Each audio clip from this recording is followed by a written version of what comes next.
Prince Andrew, Bill Clinton, Professor Stephen Hawking, and Michael Jackson are all among 170 men and women named in newly released US court documents relating to the paedophile billionaire Jeffrey Epstein, the so-called Epstein files we've been waiting for. Let's talk about that now with entertainment journalist Kinsey Schofield. Good morning to you, Kinsey. Good morning. Yeah, these documents have been highly anticipated.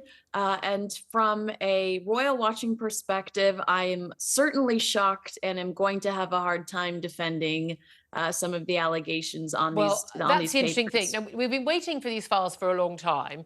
These actually relate to a 2015 court case brought by Virginia Giuffre, formerly Virginia Roberts. She's the lady who'd accused Prince Andrew of having sex with her when she was sex trafficked at the age of 17 on 3 occasions, something he's denied, and yet, for some reason, decided to pay her some £10 million to end the court case against him.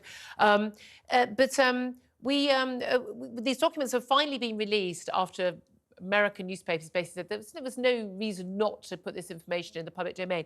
So what are these almost 1,000 pages? Where are they from, and what do they actually tell us? Because a name being mentioned in a document doesn't mean this is a man accused of, sex with underage girls. So explain what the documents actually are.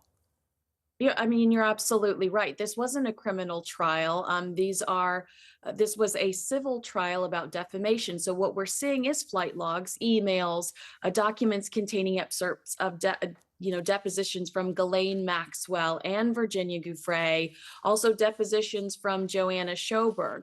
So it's not necessarily concrete proof. It's interviews, it's people testifying, certainly. And I do think that for Prince Andrew specifically, in your neck of the woods, it doesn't look very great. But also here in the States, a lot of us are having to pick our jaws off the floor over some of the Bill Clinton stories.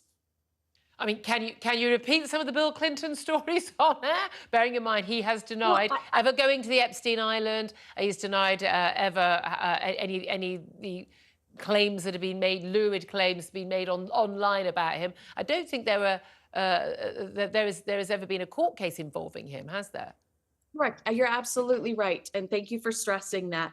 Well, it's actually Jeffrey Epstein's brother who said that if Jeffrey Epstein would have come forward with his stories on both Clinton and Trump, we wouldn't have been able to have the election between Hillary Clinton and Donald Trump. So I can't imagine what stories he had on them. But Clinton has stressed that he never visited the island, that he only ever rode on Epstein's plane.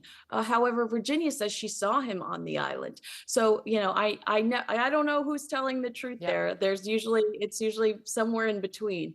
But Bill Clinton obviously associating with him, other powerful people like Bill Gates saying recently that he only ever communicated with Jeffrey Epstein when it came to charity work, and he even regrets doing that. But it's interesting that Melinda Gates, his late apologies, Melinda, ex-wife, she cited in an interview that actually it was Bill Gates' relationship and friendship with Jeffrey Epstein that was one of the reasons why she wanted to divorce him. That's quite a worrying statement for a woman to make.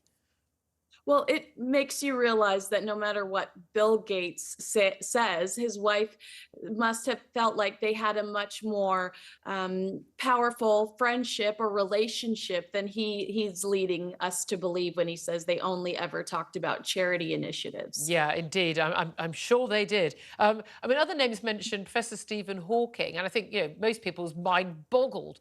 A man, of course, in a wheelchair for most of his adult life.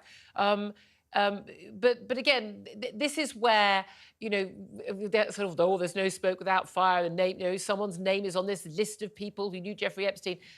Actually, it was someone being asked a question about him and saying, no, they hadn't met him. So we have to be very careful about the names on this list and not sort of sling mug and murder everybody. That's right. I do believe that this was promoted online, as we all speculate, as almost Heidi Fleiss's little black book. Like, this is going to be all of the high and mighty people that we can take down thanks to their association with Jeffrey Epstein. And that's really not what this is. David Copperfield is mentioned in the paperwork in an odd way, talking to Johanna Sjoberg about, And she's one of the women who's alleged abuse. Yes, ma'am. And specifically Prince Andrew. She says that he grabbed her chest. Talking to her at Epstein's house and saying, kind of asking her, did she really understand the pyramid scheme of it all? That one woman recruits another woman and she recruits another woman.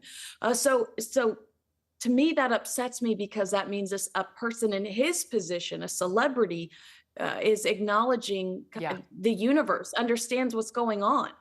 Well, that's the thing, because the thing that I found most damning, having watched, and there was a brilliant Netflix documentary, a 4-parter, all about what was going on, with incredible testimony from the women. And again, lots of people, when they just don't know so much about the story, think, oh, well, it was just this one woman, Virginia. No, there were dozens upon dozens of women who came forward. Dozens and dozens of lawsuits have been settled. They're paying out an awful lot of money to women who apparently, you know, weren't victims of any crime at all. We know that Jeffrey Epstein was a convicted. He wasn't just standing trial when he lost his life, either by his own hand or someone else's. He was already convicted as a paedophile, sex trafficker of children. I mean, I don't know what else someone could do that would make you go, I don't want anything to do with this person. But people like Prince Andrew went and stayed in his house for 4 days after that, apparently to break off his friendship. People were still willing to have dealings with this man because he was so rich and he was so powerful. There were so many men around him all the time. And yet everyone in this documentary who was testifying was saying there were these young girls, not are they 18 or 19? Young girls who looked like they were, 14, 15, 16, sitting around the house, whether it was the island or whether it was the house in New York.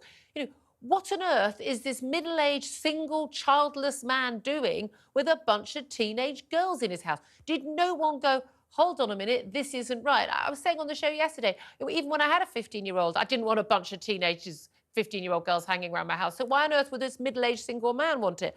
Other than he had a sexual interest in them. And it's amazing that this went on for years in plain sight. That's the really scary thing. Oh, I mean, I don't know how you can't compare it to something like Harvey Weinstein, where people talked about it quietly. Everyone understood that it was a secret, and everybody kept that secret as long as they got to participate and have their fun, or whatever the justification is. Or keep their job. I truly don't know, because I'm not capable of doing that. Yeah. But it does seem like, as somebody that constantly goes on television almost daily and defends the royal family, I'm struggling right now. I'm really struggling with the Prince Andrew scenario. Well, this is the thing with Prince. When it comes to Prince Andrew was he invited this man to parties at royal palaces. His daughter's birthday party along with Ghislaine Maxwell. They were close friends. They weren't associates. They were close friends. You don't invite people to your child's birthday unless you're close friends. He went and stayed in his house. The idea that he didn't know what was going on is for the birds. Everyone knows that. And the idea that his security team didn't know what was going on and didn't flag that to their senior security people at the palace, and that wasn't flagged. The idea that the principal secretary to the Queen didn't say, ma'am, we need to have a word about some of the associates of your favourite son. I think everyone there is up to their necks in it. No, I mean, to me, it's guilt by association, and I can't justify it. And even, watching Fergie and Andrew with the family at Sandringham walking up to the church, I'm sorry, but it just makes me feel very uncomfortable to see the support that they're pushing behind him.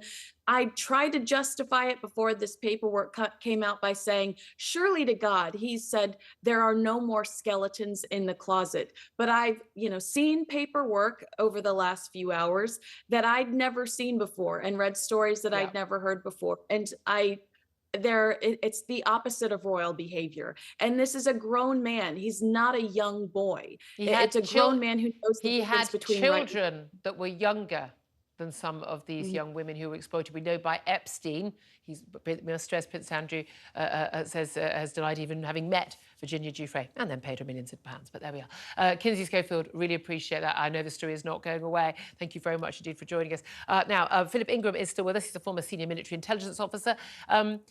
I mean, you must just be as horrified by this as everyone else. There is this thing, isn't there, about rich, powerful men, and yeah, let's face it, rich, powerful women. Ghislaine Maxwell, she facilitated this.